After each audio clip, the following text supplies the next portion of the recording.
আজকে একটি কথা না বললেই নয়। আমার ফেসবুকের এক ফলোয়ারের একটা রেসিপি পোস্ট দেখে মনটা কেন জানি আটকে গেল। ভাবলাম চলো আমিও দেখি পারি কিনা।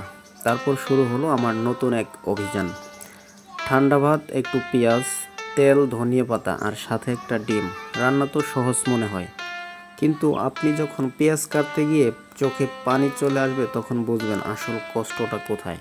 আমার মনে হচ্ছিল এই যে আমার ফেসবুকের মেয়ে বন্ধুরা প্রতিদিন কত রকম রান্না করে, কত রকম আইডিয়া দেয়, তারা সত্যি অন্যরকম। আজকের এই পুরো ভিডিওটা বানাতে বানাতে ওদের প্রতি সম্মানটা যেন আরও বেড়ে গেল। আসলে সত্যি কথা বলতে কি, আজকে রেসিপি দেওয়ার বড় কোনো প্ল্যান ছিল না। হঠাৎ আমার গ্যালারিতে দেখলাম তেমন কোনো ভিডিও নেই। মনে হলো কিছু একটা করার দরকার। তারপরই মাথায় এলো চলো মেয়েদের শেখার রেসিপি দিয়ে একটা নিজের স্টাইলে ভিডিও করি। সম্পূর্ণ রান্না করার পর মনে হলো আমার মেয়ে বন্ধুরা শুধু সুন্দরী না, ওরা অনেকে অনেক বেশি ট্যালেন্টেড, ক্রিয়েটিভ আর হেল্পফুল। একটা ছোট্ট রেসিপি দিয়েও কত শত মানুষকে অনুপ্রাণিত করতে পারে।